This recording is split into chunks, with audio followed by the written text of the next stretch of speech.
So 2 years ago, when I made my comments about how you stay young and healthy and avoid poisons like Lipitor and all of that, which by the way irritated a lot of them because that's what they breathe 24 hours a day.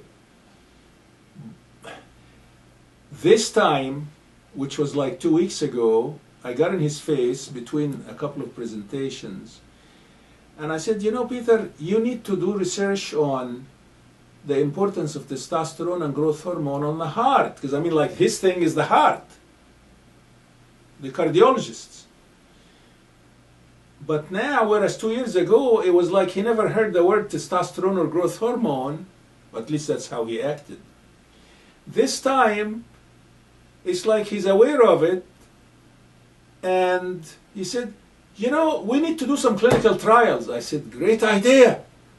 So now I love the guy, because he's one of the big shots around the world, not just in this country.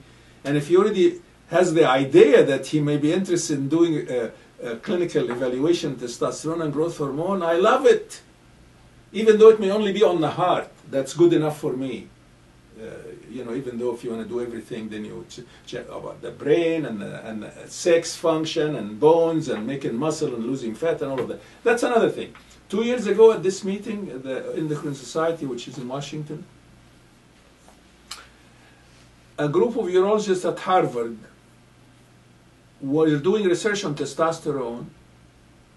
It's like a 3-year study. And all they wanted to know was to answer this question.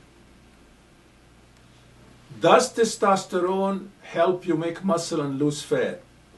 They couldn't care less about sex function, energy, brain function, or anything else, because that's how the research is done, just one item at a time. Their conclusion after giving testosterone to a bunch of 50 and 60-year-old men was, yes, testosterone helps you make muscle and lose fat. I could have told you that 9 years ago and saved you all the money spent on your research. But this is what I'm talking about. This is how they go about it, whether it's testosterone, growth hormone, or any other thing. Not so much thyroid, because thyroid and insulin have been known for 1,000,000 years. So that's like, there's nothing exciting. But sex hormones, especially testosterone, growth hormone for adults, that's like the up-and-coming, cutting-edge stuff. So they want to find out as much as they can about it. Well, the knowledge is already there, but the academic places, that's how they do it. We're going to take one item at a time. We're going to spend a few years evaluating it. So then when we come out, we have a solid conclusion.